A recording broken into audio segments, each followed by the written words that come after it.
This episode is in loving memory of David Christopher Montgomery, who passed away December 3rd, 2019. Before we begin with Chasing Glory, here's a song that I recorded a few years ago for anyone out there who's in a lot of pain as a reminder to tap into your inner warrior.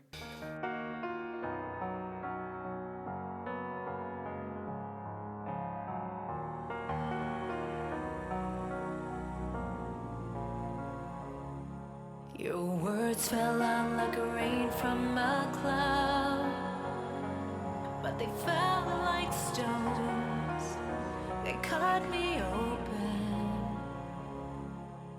Every time they rip me apart, I may be bruised, but I'm never broken.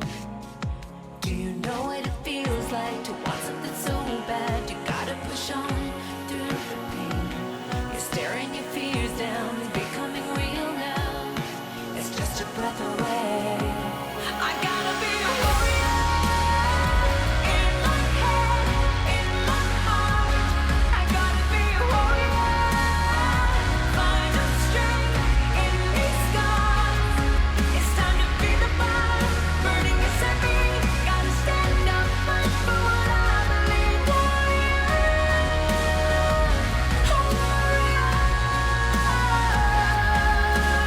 Learning how to run against the wind. Every doubt gave me purpose. You can try to crawl under my skin, but no, you won't even scratch the surface. Do you know what it feels like to want something so bad? You gotta push on through the pain. You're staring your fears down, becoming real now. It's just a breath away. I gotta be a warrior in my head, in my heart. I gotta be a warrior. Find the strength in these scars. It's time to be the fire, burning inside me. Gotta stand up, fight for what I believe.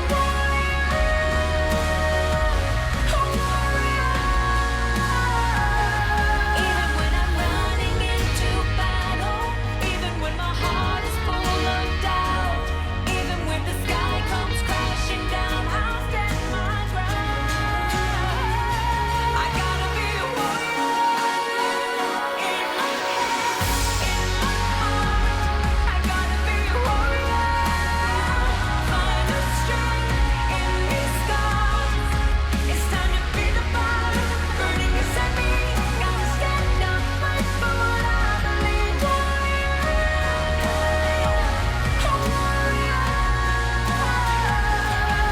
be a warrior in my head, in my heart.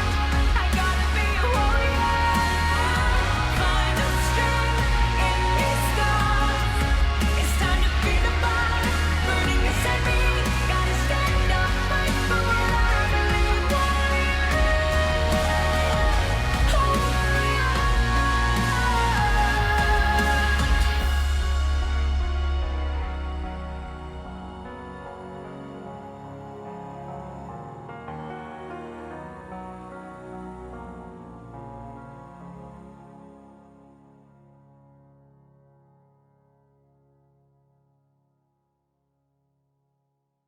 Stand by.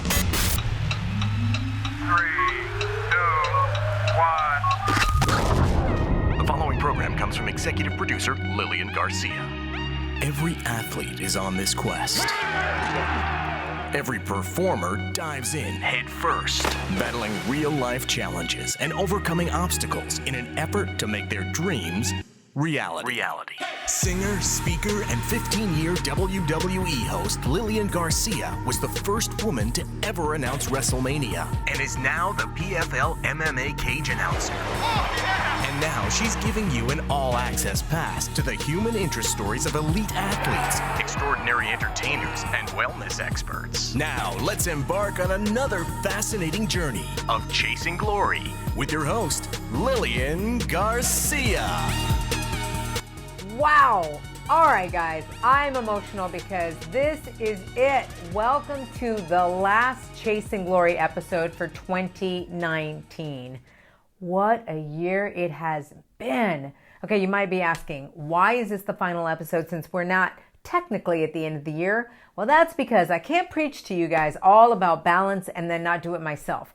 I wanted to go ahead and give my staff the final 2 weeks off so that they can enjoy the holidays, including me and my family. All right, I want to enjoy the holidays with my hubby and with my family. And you know, all I have to say to you is, if you are starting to miss Chasing Glory, you've got over 100 episodes to catch up on.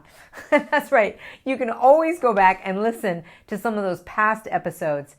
It has been quite a year and quite a journey with Chasing Glory. The milestones that this show continues to make, including over 100 episodes, also including the fact that it is now on video. Yes, you can catch Chasing Glory on video. YouTube.com/Lilian Garcia. Hey, if you're watching me right now, thank you so much. To listen to the show, you can always head over to your favorite podcast app, including the Chasing Glory podcast app.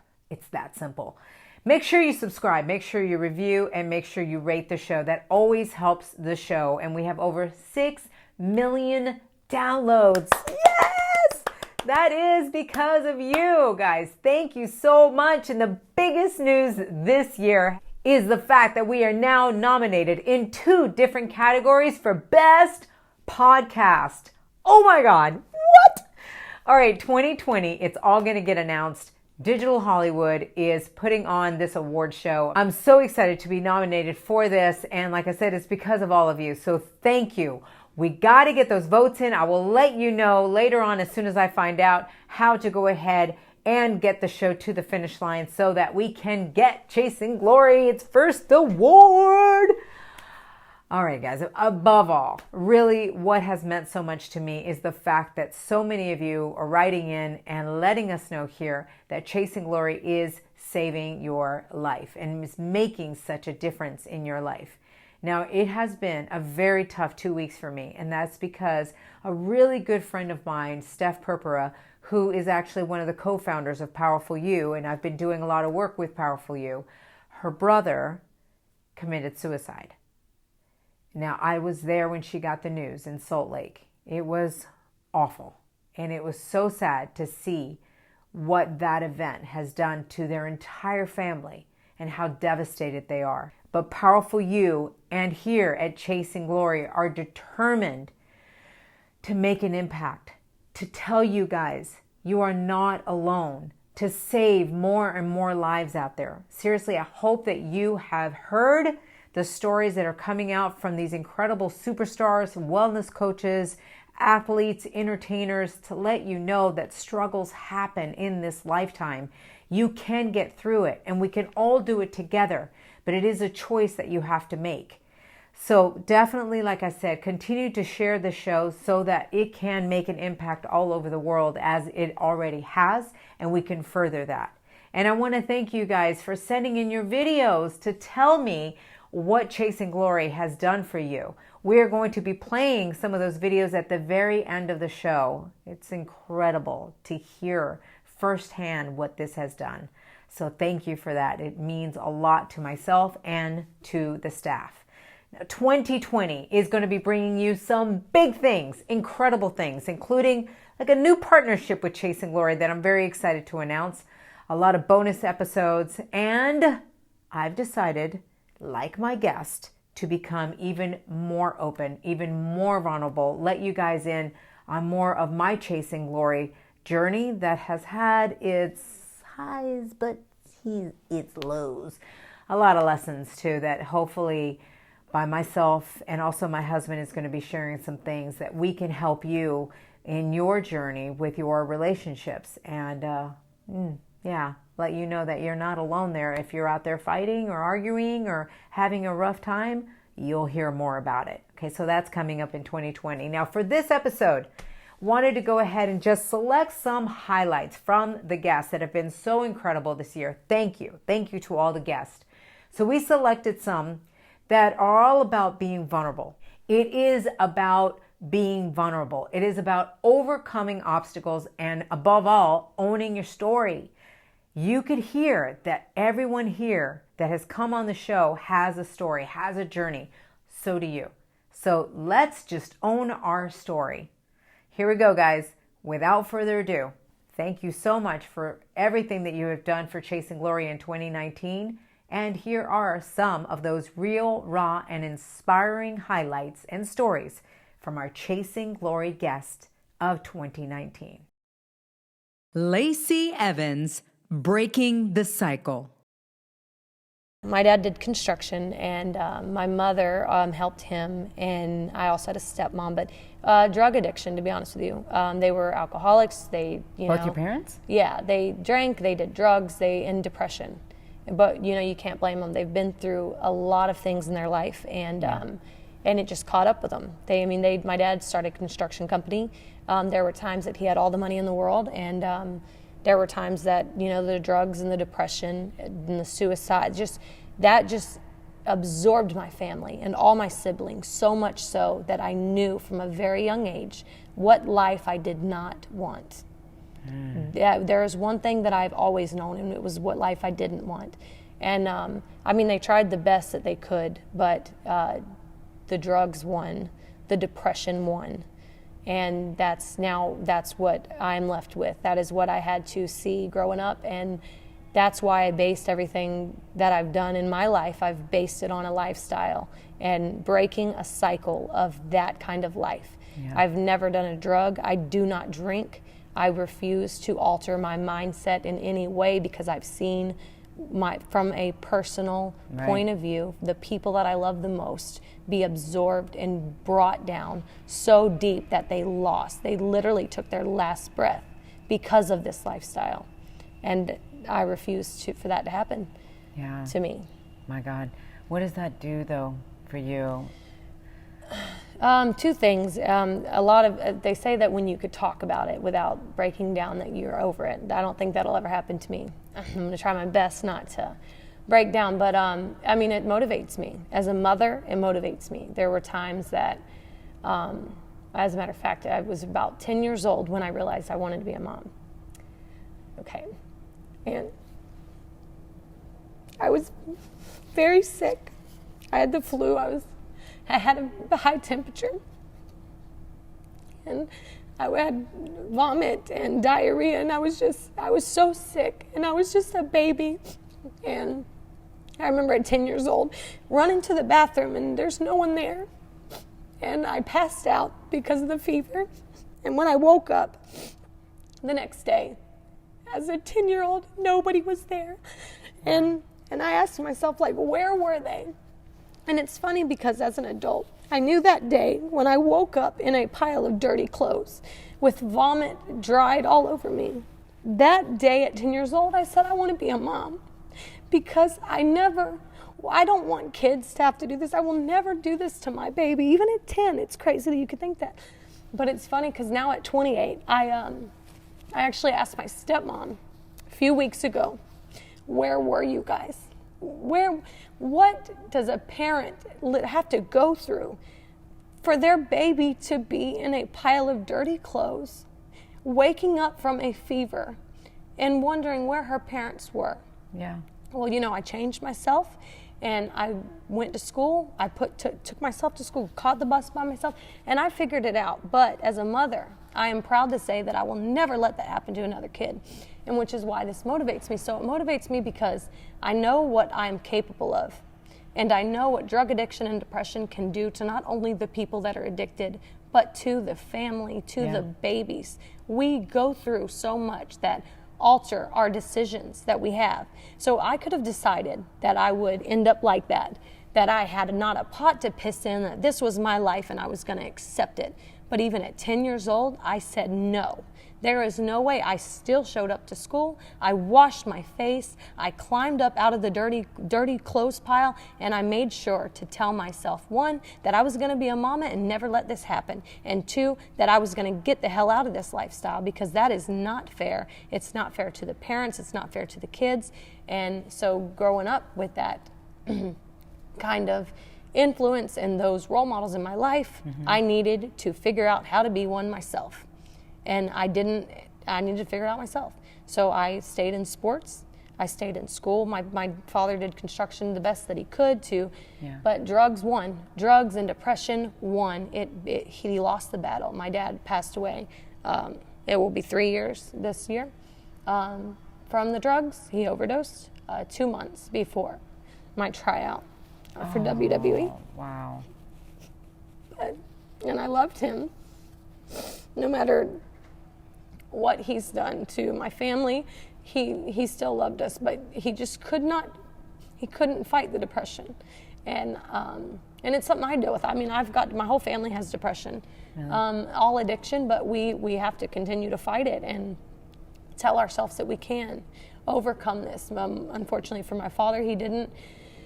My mom is doing great. She's clean and doing the best she can, and fighting the good fight every day. But I just coming from that kind of lifestyle, it motivates me to tell these babies that if they are going through that, to get up, wash their face, and get to school. Break the cycle. You do not have to end up like that. Yeah. You do not, just because that's what you're used to, does not mean that's what you have to accept.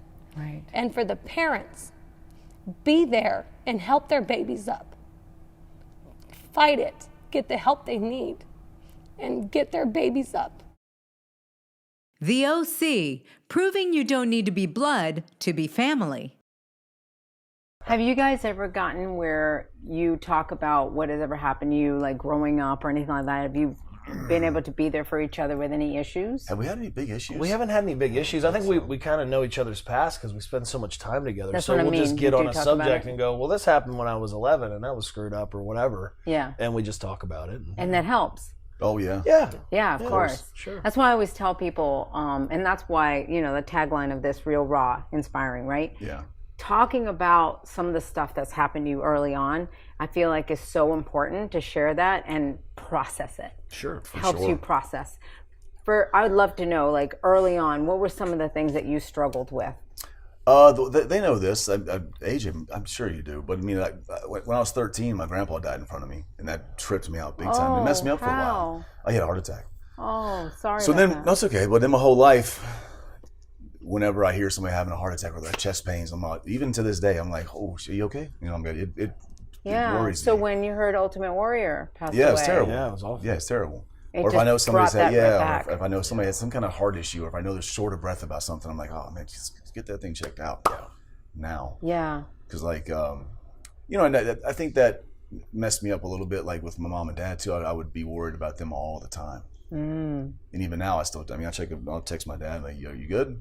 He goes, So "Yeah, does man, that make you also worry about your kids? Like, have you processed it in the way that you felt like life is so fragile it can be gone at any second, and so it makes you a little paranoid, right? I used to think, because I used to be pretty reckless, I think, and I don't know how to say this, but not care if I died or something. But like now, there's just no way I can. So I don't want to have a heart attack, and I don't want to, I don't want something to happen. So I got to be there for them. Does that make you take care of yourself better? Yeah. Too? Oh yeah. You seen like a year ago, he was fat. Look at this guy. Look at them things. I like it. Look at them guns of steel. Yeah. Wow, thank you for sharing that. No, That's it's probably somebody who's gone through that. Yeah. At a young age. Because you probably I remember after that maybe like it was probably 7th or 8th grade. I don't think I had anxiety attacks, but I would be sitting in school thinking like, man, that was weird. I was thinking I could see his face and think how weird it was, and I just feel myself getting real short of breath. But I was able to deal with it and learn how to How? take a deep breath, understand what was happening, and realize I talked to my mom about it, because that was her dad. And so, I think just confronting the issue, I think more than trying to ignore it, really, I think the more you helps, try to bury it and ignore it, the bigger it actually gets. So even talking about it with them or talking about even that now, it feels good to get it out, Yeah. Wow. Yeah. Thank you for that. Of course. What about you? I have something I wanted to say that you kind of touched on earlier when we were off the air, but it popped back into my mind because I kind of have put it out of my mind. But I have an actor friend who committed suicide last week. Sorry. I really wish that we would have known what was going on. So for people listening, if you have issues and you have stuff, there are people who care about you, and there are friends out there. Pick up the phone, give them a call, shoot them a text. Don't keep it inside because I lost my buddy. So it sucks. Do you know what he was dealing with? From what I've kind of heard from some other friends, I haven't delved too far into it because we were working, and I kind of didn't want to deal with it really. But I guess he was up for the role of his career, and he was supposed to get it, and it fell through, and I guess it did a lot of damage to him. And there was some inside stuff going on that we didn't know about. So. Which brings me to, and I want to get to you on this, but it does bring me to the two of you and the fact, Luke and Carl, in case somebody's listening to this and not watching, I want to make sure that they know who I'm addressing. But you guys, AJ's on a run. Oh, yeah. And you guys are on TV. You're not on TV. None. How do you process that? We were miserable. It stunk, and we were miserable. And he would even want to ride. He would even want to ride with us, and we'll kind of blow him off. Not blow him off, but we knew we were so miserable that it was going to bring him down. Listen to us complain when he's on that run. We blew him off purposely, though. So we didn't want him to come in the car and list because every ride, and I don't know if it was healthy or unhealthy. I don't know either. But every ride we're riding, and we were pissed. Every single day of our life, whether we were on the road, at work, or at our homes, we were talking to each other about where we were going when we leave, our outside contracts, and everything else because we were miserable. It messed up my home life too, and it made us. Right. It made it a little. Oh yeah, because I was miserable. I was miserable at home. Yeah, my wife was just like. So you can kind of identify a little bit with your friend, who unfortunately committed suicide, where he was just so low. Maybe he didn't have another friend. I felt like you guys could help each other out. We helped each other, and that's for sure. But ours was like a pissed off determination because we're like, we know we're better than this. Yeah. And John was a talented guy too. I wish that What I'm saying is sometimes you're in that space, having someone there, and you don't have anybody, for sure, to be like, and you feel hopeless. Yeah. I can feel it with him when we be home sometimes too because. Wives in this business, they understand, but they don't truly understand what you're going through, as a performer and the anxiety that he had. And I think they were probably not getting along as well because of that, because she's going, why are you bringing this home with you? And what's the big deal, right? And what's the big deal? They don't get the performer side of you that has something to give and perform. Yeah. So when you saw them like this, how the heck did you handle that? Because you're having the best run. Listen, I mean, I get it, and I can understand where they're coming from because I was doing well, and they won. But at the same time, and their excuse was like, "Oh, we're in the first part of the show. You're in the main event. We're gonna get to the hotel, bud." That was their excuse. I was like, "We're the first match. You're last. You don't want to." It's and easier. you knew they were kind of blowing you off. I couldn't. Of course, I knew. It sucks. It sucks to be in that position, and it sucked for me too because I feel like I'm responsible for these guys because I asked them to come over with me, right? And then if they're not. Doing well, then that's on. Like, how can I get them to do well? What do I got to do? I know that they're better than what they're showing. They're not given the opportunity to show how good they are. So how do we get there? And so, I was always searching, even if they didn't believe it. This may be the first time they hear it. I was always trying to find a way, to get our foot there. Even when I finally came over, I lost the championship. I go, okay. All right, so maybe we can get the OC or the club back together at the time. And I was like, and I kept pushing. Not yet, kind of stuff like that. Yeah. And then overnight, it was like, okay, we're going to do this. I'm like, it was like, why? Okay. Yeah. So we know that we know what we have together. Yeah. And it was like, just let's stop. That's what he do said. it. He said to me, we were at Staples Center. I remember when we were backstage. And I said, how's it going? You're like, it's all right. And I said, what does he want to do? And you went, I want the club back together. And I was like, why? And you said, because I know what we can do. I know if they allow me, I know what we can do. Yeah. And then it was shortly after that If no that it ended up handcuffs, happening. with no handcuffs. Are you feeling good with everything that's happening? I feel great. Champs. And it was, and everything's right. And it's like when we were miserable, it wasn't about, we didn't want to like win matches or win titles. It was just like we just felt so We want to perform. underutilized. Where it's like, we're just not doing anything at TV or Right. Come and eat catering, and I mean, you've seen people do it for years, and it's You it sit wears here, on especially you. when you're and sitting these long here. TV days, and you have nothing to do, Yeah. and nobody's really talking to you, and you're going, all right. oh my goodness. All right, right. Wow. Well, going back to you now, AJ, what's something that you dealt with early on that? Well, I think we talked about this before. Right, on the but it's podcast. okay. Bring it up. But just to reiterate what he was saying about his friend, it's like, I lost my little brother, and it's just, you got to know that there's nothing you could have done, because if he's not telling you, and people who are serious usually don't ever tell you. Yeah. So there's nothing you could have done to change a thing. You just, you're always a friend. You always made sure that, you were their friend. Like, that's all you can do. My brother knew I cared about him, but whatever it was going through his mind, he couldn't take anymore. Yeah. And it's just like that sometimes. And and just like you said, the only person that my brother hurt was really the only people that loved him the most. Yeah. Yeah. And he just, I wish. It makes you want to reach out to all your family. It really does. At all times, Yeah. you know what I mean? Yeah. Yeah, that's hard, man. Because my brother works like a 9 to 5, and I see sometimes he feels like stressed or whatever he's going through, and I'm like, man, I hope he reaches out to me. Like, I don't think he would ever do that. Yeah. But I always make sure I send him text messages like, hey, you good? Everything good? Yeah. And I don't feel like he would do that, but Yeah. I think that's a good thing to do. But AJ, you don't wear that, do you? No. I mean, it doesn't matter. I mean, it's good for I think it's it's No, I know. It's still going to stab you in the heart. Of course. I think about it now. If I lost one of these guys, I'd be, Yeah. especially for something like that. I'd You be guys like, have you guys got to literally reach out to me. become brothers. Yeah. For sure. Yes. Yeah. Yes. I mean, even though you're not blood, it doesn't matter. No. That's Yeah. why I always It said you can choose your family. Yeah. You can absolutely choose your family. 100%. Melina, overcoming depression and sexual assault. I was reading some stuff when it came to depression, of how people see people in television, and it's like, why? You have money, you're on TV, you have friends, you have everything that you could want. And I remember having my brother tell me that. He was never mean about it, but he would tell me, you have everything. Why would you even ever have your mind think about wanting to commit suicide? And he said, that's the problem right there.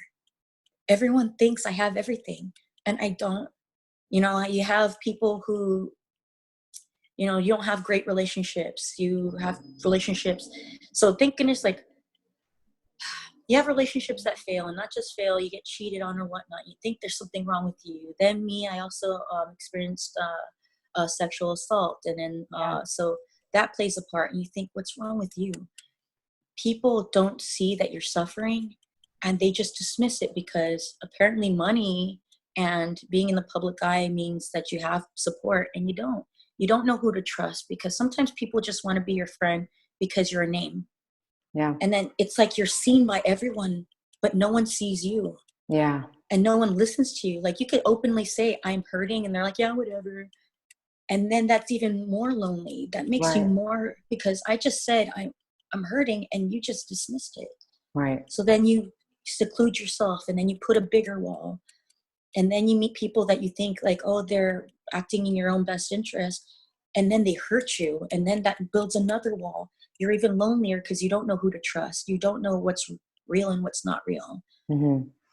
And so it's even lonelier.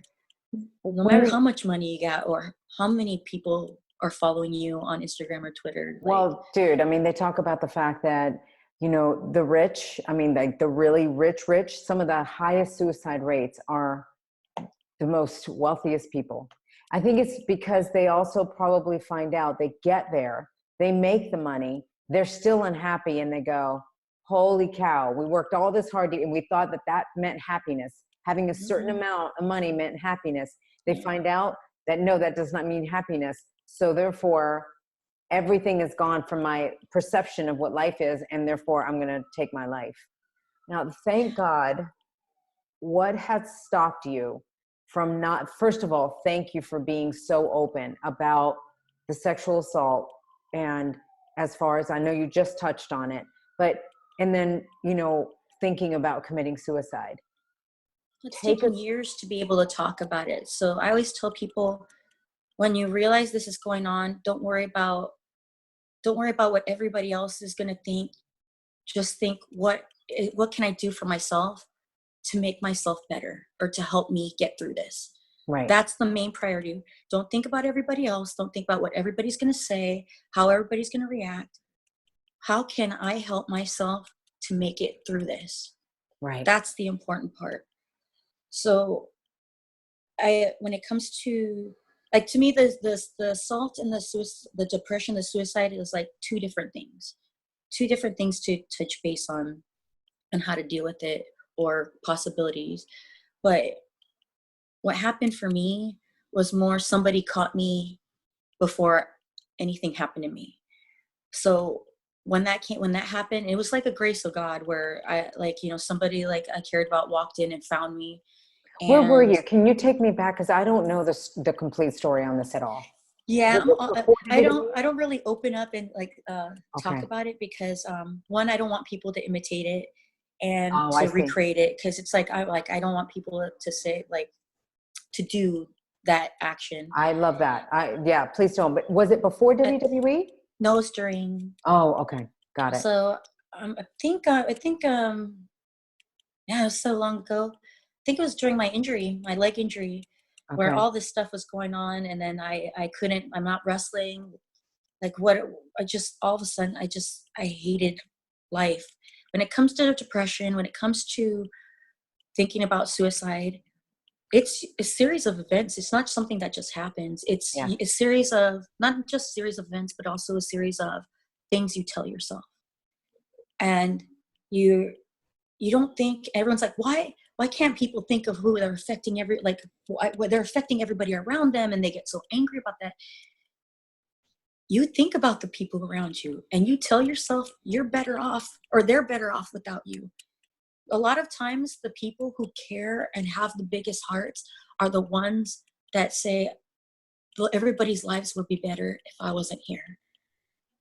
And not only you have your emotional suffering, you're living your personal hell in your mind, you don't know how to get out of it. But when you think about your family, you think they'll be fine. They'll be fine. And so it's all this emotional breakdown until you realize, you think in your mind, it's time. I can't do this anymore. And when I got found, I was like, why? Like, it was more like, what's going on than why. And I'm like, oh, I'm fucking everything up. I even fucked this up. Like, this couldn't even happen to me. So it was just like, I was so upset. But then at the same time, it's like, okay, after years, it's like, why am I still here?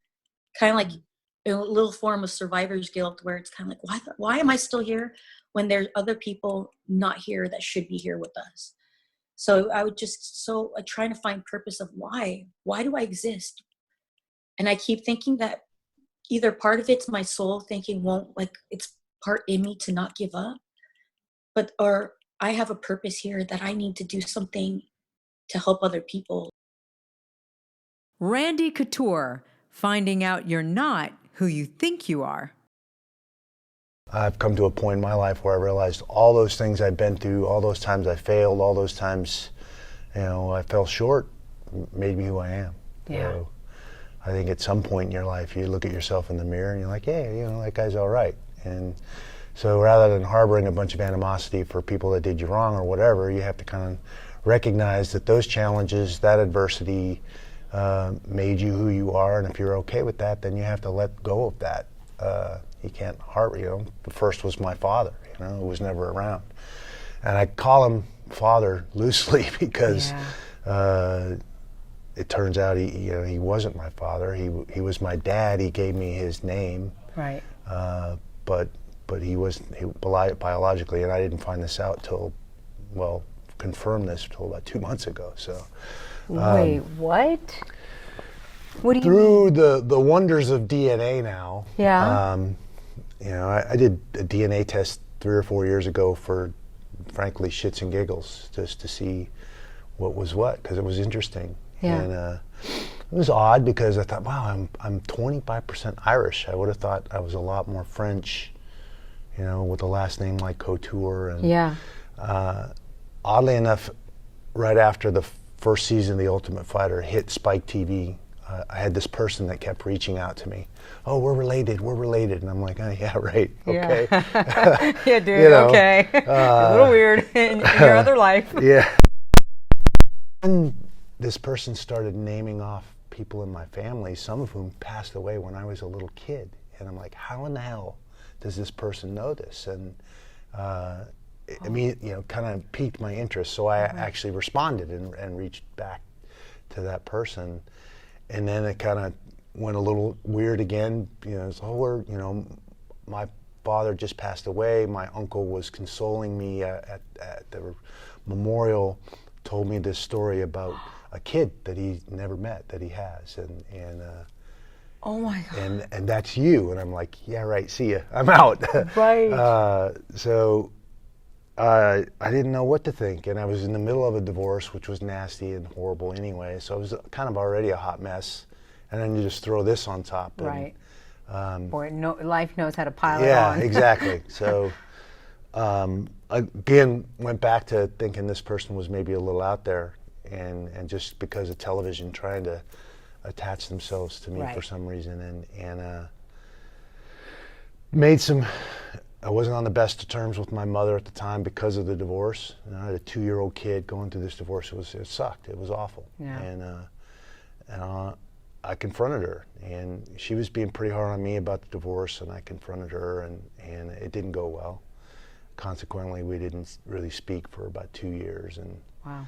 This was right around the time of the second and third Chuck Liddell fights. And yeah, I just wasn't feeling like myself. I was struggling. Wasn't training the way I was normally trained, and feeling like myself, and was ultimately led to me stepping away from the sport for a little while, and trying to let the dust settle. And that's when I moved to Vegas, kind of clear the decks, reset, you know, start over, kind of. Yeah. And it was tough, but my mom assured me, you know, even though we had this battle, and I confronted my dad, my father too, and he wouldn't say one way or the other. But first time and only time I ever saw him cry, and which was confrontation, you know, confirmation in and of itself. Right. And but no one would. My mom just kept assuring me, a woman knows, and you know, several times assured me that she knows that Ed, you know, was my father, and then.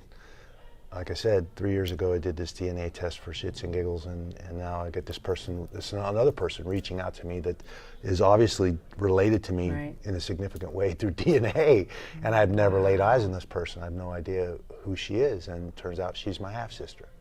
And this guy this person was telling me this story 15 years ago, around the time of The Ultimate Fighter, turned out to be true. It was, you know, he's actually my father. And, dude, what does that do to you? Like all the little pieces. It shakes you up a little bit. Yeah. You know, it shakes up your identity. Who the hell am I then, really? Yeah. You know, and I've been operating my entire life under this pretense that I wasn't good enough for my own dad. You know, because he was never around. Even though he gave me his last name, obviously there was a lot of pain and a lot of things involved back then for him, and so he was never around. And I have 2 younger sisters. You know, it was a struggle for all of us to kind of figure out who the heck we were and are and all that. So it's been a challenge for sure. Toni Storm, dealing with betrayal, anxiety, and depression. All right, so tell me then, because you've had some highs, but you've had some lows this year. Yeah. It's been a year. Oh my God. It has been a year. It has been a year. And it started with... Yeah. Can we go there? Of course. It has started with some photos of you, Yeah. some naked photos that got leaked out. When that happened, I hope you saw that the universe like went behind your back, and I mean not behind your back, but like had your back, and started this hashtag. We support Toni. We support Toni Storm. Yeah. Both hashtags were trending like crazy. Superstars coming out. I even remember that I tweeted it out. Like, yeah. So, tell me about that and what's happened. And it was I just shut down because I noticed stuff had leaked, and I was like, I was already in kind of a bad place mentally. Why? Before Like, you do I've that? I've always really struggled with like depression, Really? anxiety, like big time. Like, but I've never really spoken out about it. I don't know why. There's not really any reason. I think it's great. More and more people sharing about it. I think we're seeing that it's out there a lot. Yeah. It's happening to more of us than people realize. Yeah. And I think it's good to speak about it. Do you know why you've suffered from depression? Is it because of the father? I'm not sure. Like, I don't know. Like, a lot happened growing up. I lost my grandfather. There was all kinds of drama in the family. Like, I don't know. By the time I was 16, I was like diagnosed with anxiety, and all the medications, all that kind of stuff. Like, went through just hell with it. And then just kept going. Just kept picking myself up. Had a lot of like ups and downs. Like, just in my own head. But when all that came about, like, I was already struggling. Like, that wasn't what, and then eventually I just was like, I don't want to know about any of this. I just deleted it. I was just like, I don't want to face it. I just don't. So I just, one day just was like, to hell with this. I just hid away. I just didn't want to be seen. I really didn't, because like, I was completely like humiliated and ashamed. Like, it was awful. And I didn't even know who to turn to. Like, a lot of people don't actually realize how alone I was at the time. Like, I was so isolated. I didn't want to talk to my family about this. Like, I didn't want to put that on them. Like, hey, like, I didn't want them searching my name and seeing all that. That's so humiliating. Yeah. Like, that was the worst part. So I couldn't really turn to my family. And I just didn't. I had good friends. I had, and they know who they are. I had really, really good friends where if I didn't have them, God only knows what would have happened. But I live far away from like a lot of friends and stuff, and like I was so alone. I was just completely by myself and just had to deal with all of that. And I was a mess. Like, I was a complete mess. Mm-hmm. And I wanted to shut off, but obviously, like, it just kept, it just kept happening, and more stuff kept getting said, and like a lot of stuff, like a lot of people calling me weak and stuff for not dealing with it, and I was just like, yo, I'm already dealing like with my own head and my own thoughts, and it was like one of the worst things like I've ever gone through. Like, now I'm in a place where I can laugh about it with friends, but it was awful at the time. Lindsey Stirling, the importance of practicing happiness. People don't think, like, our minds are so complicated. So of course it's going to take years of work to master them. And I don't consider my mind mastered. It's a lifelong process. Yeah. But to like train your brain to think in a more positive way, that can take years. And so like, for me, it was a process of not only training the physical side of myself to not like restrict food and not over exercise, and like the physicality of it was just the beginning. The more important work was done mentally, of like catching those negative, horrible thoughts and turning them around. And at first your brain's gonna think it's a lie when you say, no, I'm beautiful.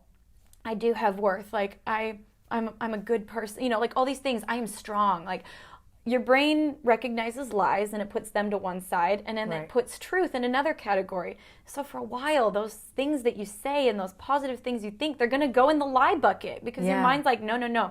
We've been thinking that this is true for a long time. And so it took a long time of positive reinforcement and belief and, gratitude journaling and going to therapy and talking out things for my mind to finally start to be like, okay, we've heard this enough that maybe that's true. Yeah, maybe that's true.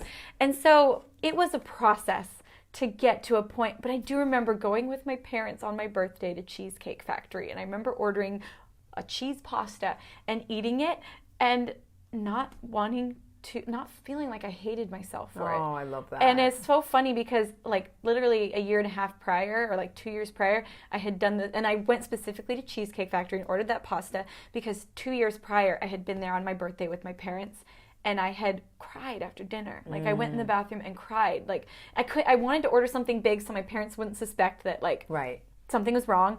But I remember them being like, "Are you okay?" Like, because they could just, like, the amount of control that your mind has over you, feeling worthless because you ate cheesy pasta, like literally feeling like a failure and hating yourself. Yeah.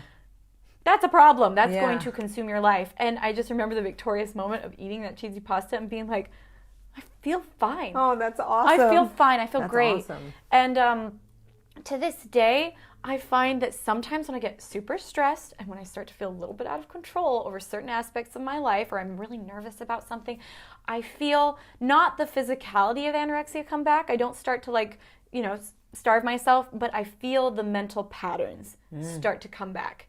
And like it used to show up as like relapses, like falling back into it. Now it just shows up as mental patterns that I recognize so quickly now that I can, sometimes it will take me out for like, a day. Sometimes it's like, a couple weeks of like being like, no, I gotta get back on top of this. It never gets to the physical level anymore, but I'm just so grateful I'm at a point now where I can recognize it and be like, no, I'm not gonna put up with you.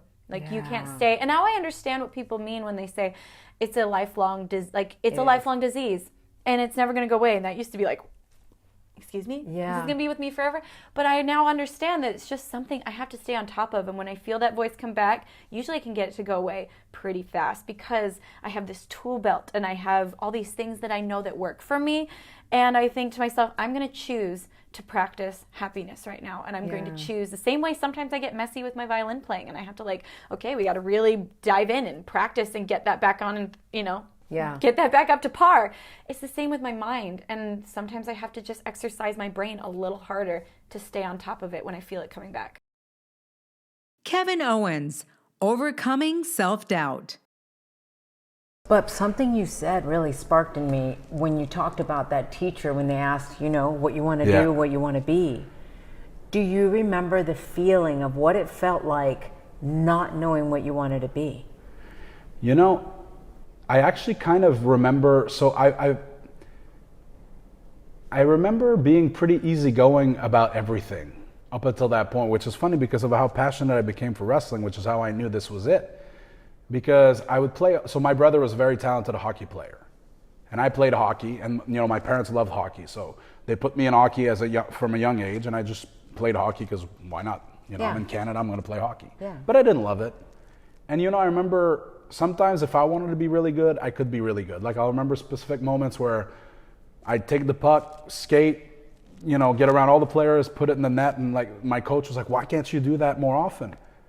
Because I just didn't care. Yeah. So most of the games I'd play, I'd be pretty lazy and just kind of skate around, not really trying to get in there, and my parents would just lose their minds saying, "Why can't you just play?" And then once in a while, I don't know what would happen, I'd be, okay, now I'm going to do it. And then I would do it. Not that I was a fantastic player or anything, but when I wanted to apply myself, I knew I could do good things, but I just didn't care. Yeah. And then I would go play soccer, and it was the same kind of thing. I enjoyed it enough, but not enough to care. And then I played baseball one season, and I stopped because sometimes we'd have games on Monday nights after school, and I wouldn't get home in time to watch Raw. So I remember one time, it might have been my first game. We finished the game, I asked my parents what time it was. And they're like, "Oh, it's 8:58. And Raw came on at 9. I'm like, oh my God, I'm going to miss Raw. So I just ran home. I didn't even wait for my parents to put me in the car. I ran home. It was about, a 10-minute run. And I got there and I remember showing up and watching Raw, and I had missed the first match. And it was Legion of Doom. I remember being furious. So, you know what I mean? I just didn't have that passion. I just didn't care. Really. So not knowing what I wanted to do, like not having an answer to, hey, what are you going to do when you grow up? It was fine. I didn't, you know what I mean? I didn't feel like I was weird or anything. I just didn't care. I just figured. When I found it, I knew. That's it. And my parents did too. My dad, I remember, did an interview for my DVD that WWE put out. And I remember him saying that. He's like, once he found wrestling, he became a completely different kid. Because now I was driven and passionate about something which I had never been before. Which is what the world always talks about. Find your passion. When you find your passion, you'll be great at it. Yeah, and you know, I meet a lot of people in life that never found it, you know? We're the lucky ones to Yeah. have known what a Yeah, passion is. it's very unfortunate when people don't find their passion. Rhea Ripley, using negativity as motivation. I'm trying to find the best way to word it, I guess.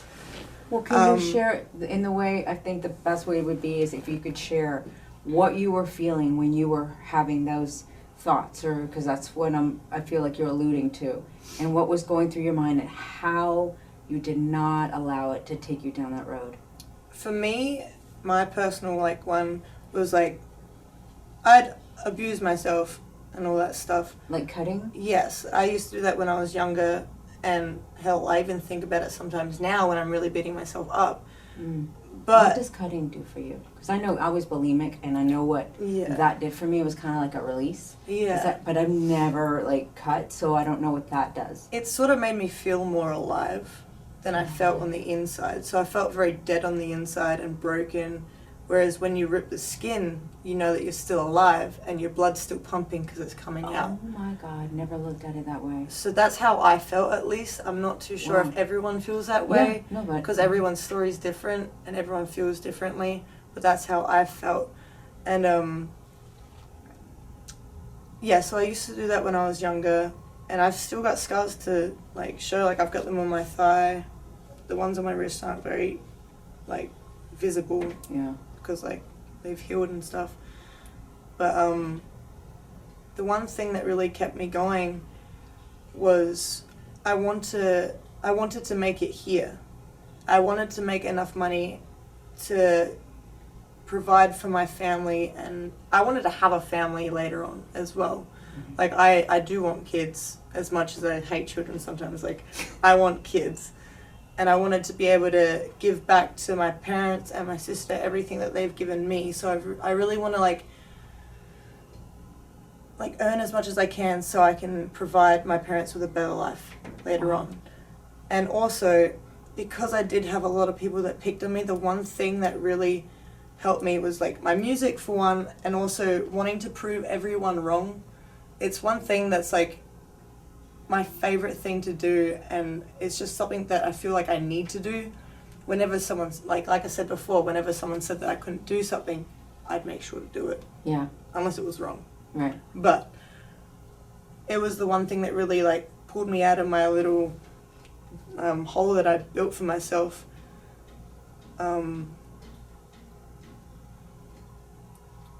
It was just every time I'd do it, I'd regret it afterwards, after a while. I'd regret it straight away. And then my parents found out, and that was a nightmare in itself. My mum was we provided you with a great life. Why are you doing this? You shouldn't feel this way. It makes me feel like I've failed as a parent. When it has nothing to do with them. Yeah, and that made me feel even worse. And I'm you're not making the situation any easier on me. Right. Do you think that a lot of that was also because of the names that you got called, being stupid and all of that? It's just... Yeah, definitely. It all built up. It definitely all built up, and it just overflowed to the point where I would do that, and I did think about things, but then I was always just no, I can't do it. I'm going to be a wrestler.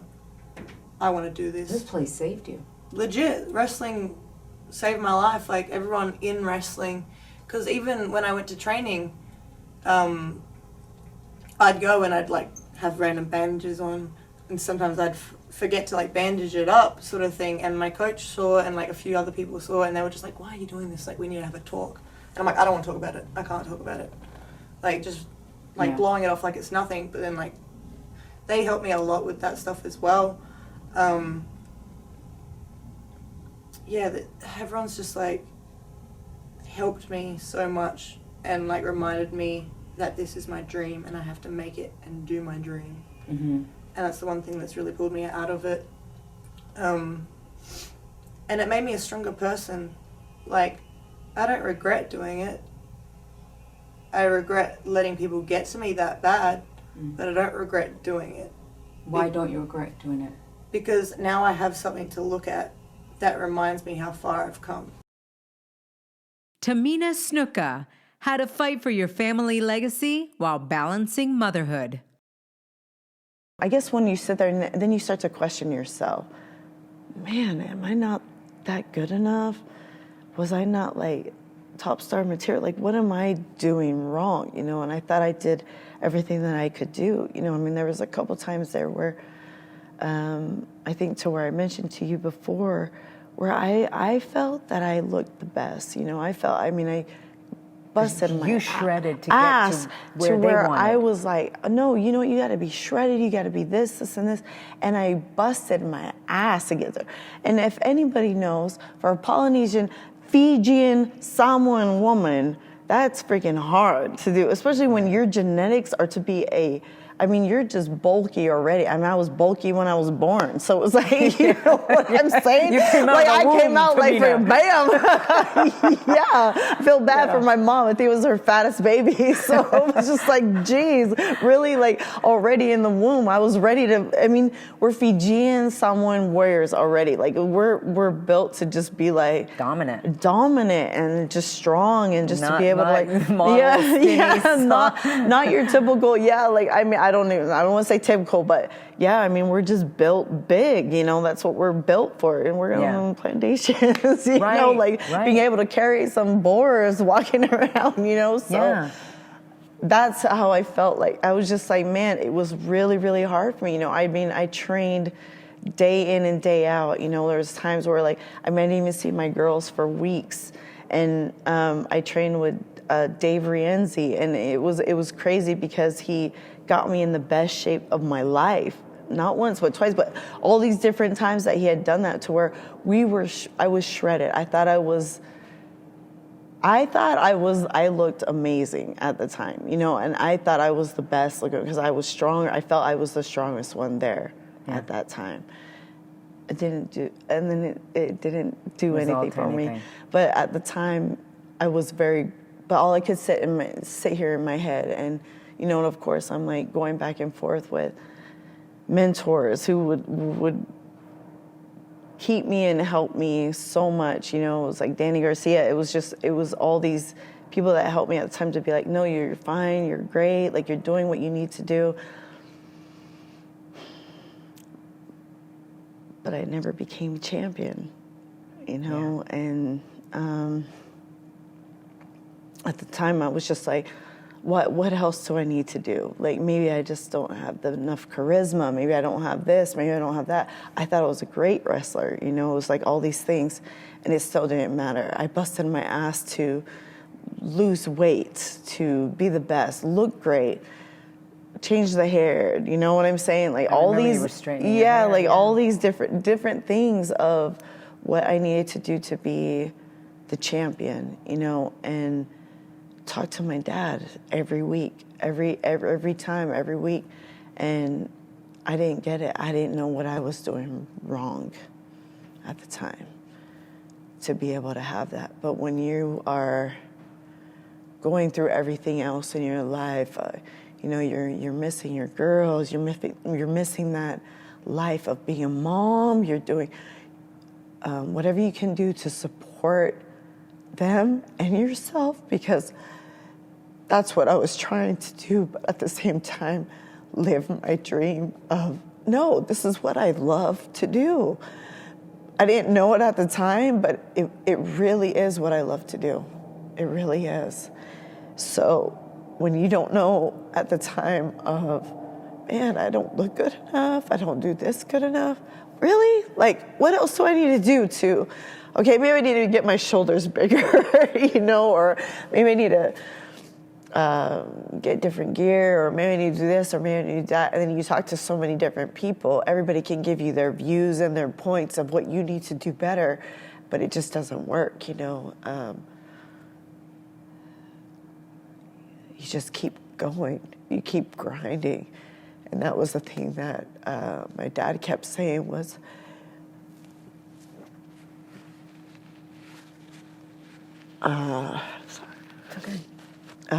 you keep going and you keep striving and you keep staying strong no matter what, because like eventually it'll come, and no matter what, like you just still be good to people, you know, was his whole thing, was you still be good to people and you still do what you can, but it'll come, no matter what, it'll come later. So it's like, okay, when's the later? Yeah, when's the later, right? Yeah, when's the later? And from the milestone 100th episode, Kofi Kingston on Perseverance. Oh my God, I love it. But you know what? The beautiful thing about you, Kofi, is your attitude and your personality. You just glow every time working with you, and even seeing you now and I'll go backstage. You just have the biggest smile. Your arms are always stretched out for the huge, amazing hug. And you're full of love. You're full of love and such a great attitude, even in the, I wouldn't say down, because you really haven't had the down times, but I will say that you've had the challenging moments, because you've gotten a lot of times you've gotten to the point where you're either like elimination chambers or elimination matches or the Money in the Bank or something like that, where it's like you were going to get that opportunity and then it didn't happen. And what happens to a lot of people is they get discouraged, especially after 11 years. Forget about it. They get so discouraged that they get bitter. They get bitter. They start losing hope. They're like, I guess it's never going to happen. Oh my God, this. And then they start getting so negative. And you haven't done that. So please share with everyone what the secret is to not allowing those little demons, when I call them the menahunis, and literally they're like right there, right? The menahunis that are just like, you're no good. You'll never get there. You're awful. You're this, how do you like swipe those off? Yeah, it's and it's not to say, I think there's a lot, like you say, a lot of people who think that like I'm like happy all the time and like whatnot. I think I go through it just like anybody else. I've had like a lot of different challenges, like you were saying, a lot of stop and starts as far as the career is concerned. But I think what I'm able to do is really kind of just put things into perspective. Number one, having this job to me this is all I've ever wanted to do. Even like, so out of college, I was working for Staples at the corporate headquarters, talking about office supplies. Yeah. Like 700-page buying guides that went out. I would have to like proofread those. I didn't need to go to college to do this, and I would have to like sit there and you'd have to make sure like, so like the chairs section, you would have to make sure all the chairs faced in, like just like little, just stupid things. Like I couldn't believe like this was going to be the rest of my life, So I've been on the other side where I know that a bad day in WWE beats the best day at Staples. You know what I'm saying? So like that, like no offense, Staples, but it's not for everybody. That's what I'm saying. Like it works for some people as far as like having that corporate lifestyle and being in a cubicle and having like the element of predictability, knowing what you're gonna do. Awesome. Works for so many people. For me, it did not. Like I needed to be outdoors. And I always just have that like in the back of my mind, and like I said before, I know, and I learned a long time ago that like I cannot control everything. Like you talk about the stops and the starts. Well, I think it was my first, I guess technically second WrestleMania, but I was in the Money in the Bank match, the 25th anniversary of WrestleMania, and I was able to do some incredible things that had never been done before, and which is like crazy to say, having guys like Edge and Christian and, the Hardys and the Dudleys that had set the bar so high to be able to go into that match and do things that had never been seen before was awesome. I came through Gorilla, standing ovation. Everybody's like, oh, that was amazing. Look, Cloud9, WrestleMania party, everybody's coming up and, handshaking. And then Monday Night Raw, the very next night, I wasn't booked.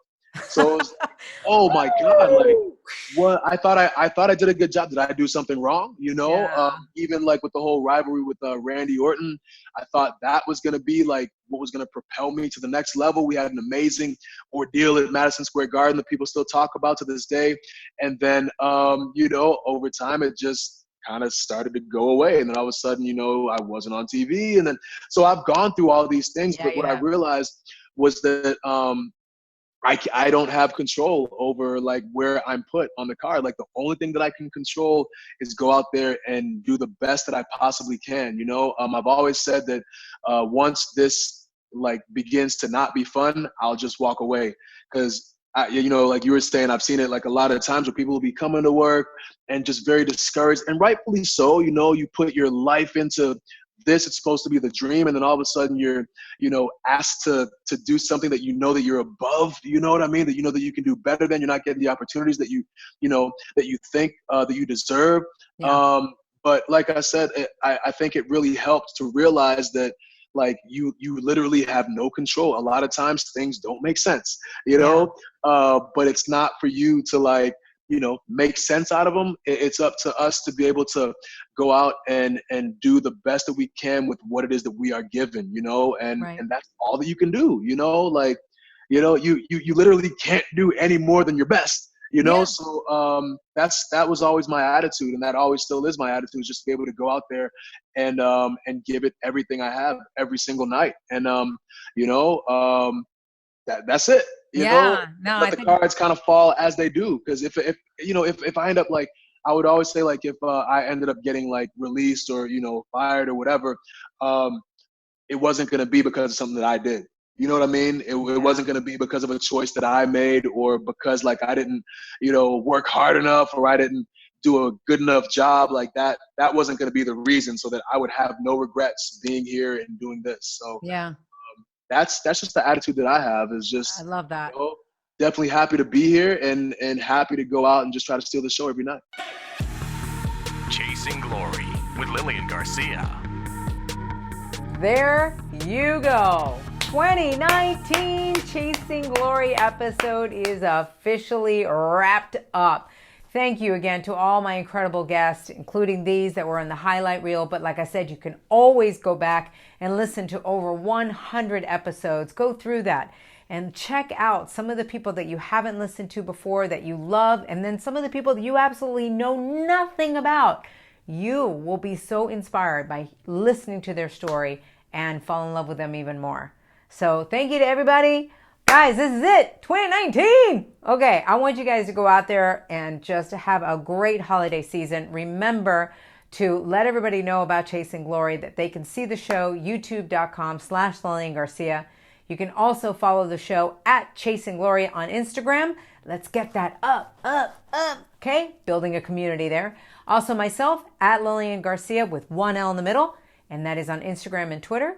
And Lilian Garcia official fan page on Facebook. That is where you can get everything Chasing Glory, including, if you want even more, just go to chasingglory.com. And LilianGarcia.com as well. All right, guys, I'm a little loopy because, like I said, it's been quite a year. I need a break. My staff needs a break. I want you guys to have a great holiday season. Merry Christmas to you. And above all, remember to go out there and live with much peace, love, and passion. And always be yourself and trust that it's enough. Now we're going to hear from you incredible fans. Here we go. Thank you. Bye.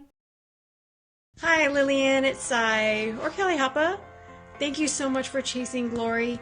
It has been such a lifesaver and an inspiration to hear everybody's stories and to know that I am not going through this alone and that we are all here to support each other. So thank you. I love you. Hi Lilian. I want to thank you for your amazing podcast. I love starting my week with Chasing Glory. Your positivity and the stories that your guests share are so inspiring. I can't wait for more episodes in 2020. Chasing Glory. I love Chasing Glory. Chasing Glory has actually taught me a lot of things throughout through all the podcasts that I've heard. There's a lot of favorite ones there, and it just put my mentality somewhere else. Also let me know that I'm not alone in this world. Also letting me know that I don't have to be famous to go through struggles. We all go through struggles.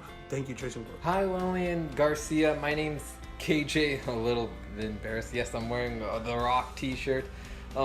Chasing Glory has actually meant a lot to me. Like, hearing the wrestlers and other celebrity stories kind of makes me feel more appreciative, not alone, that they've also had struggles and obstacles as well. So I get really touched by those every time I hear them, and really hope that Brian Danielson can be on your show soon. My favorite thing about Chasing Glory is Lilian gets with all these superstars that we watch on TV every Monday, Friday, Wednesday, and you get to know these people personally. You get to know their backstories. They're just not the characters that we see on screen. You get to know some of the things they've gone through in their life, and you realize they may be superstars now, but they're actually human beings just like the rest of us. Hi, my name is Ashley, and I'm a French listener of Chasing Glory. And my favorite episodes so far were the one with me and Rhea Ripley and Toni Storm, because those are people I'm a big fan of, and those are people I can relate to, especially Toni Storm, since I'm someone who struggles a lot with mental health and depression, anxiety, and all that. So this means the world to know that I'm not the only one in this. So thank you, Lilian and Toni, for opening up about it. Chasing Glory with Lilian Garcia means a lot to me.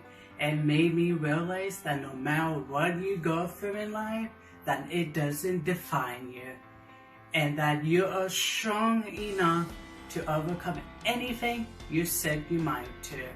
I love Lilian Garcia. She is such an inspiration. Merry Christmas, everyone. Waylon of Team Lilian.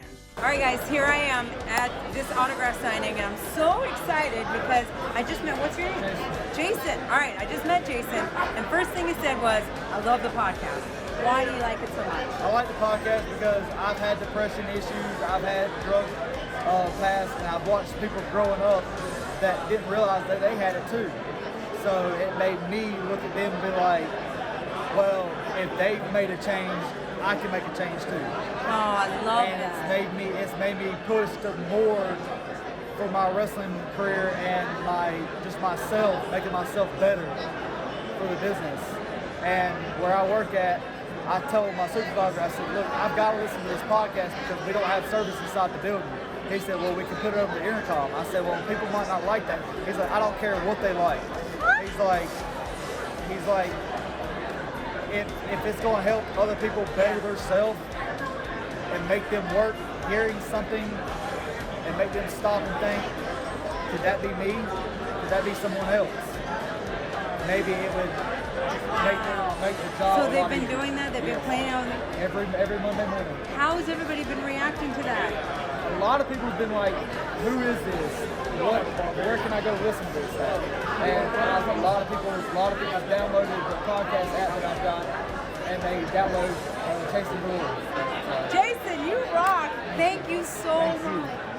You're telling me that's amazing. Thank you. Thanks for joining us here on Chasing Glory from executive producer Lilian Garcia. Don't forget to share this episode with your friends, and be sure to subscribe at Apple Podcasts or wherever you get your favorite shows.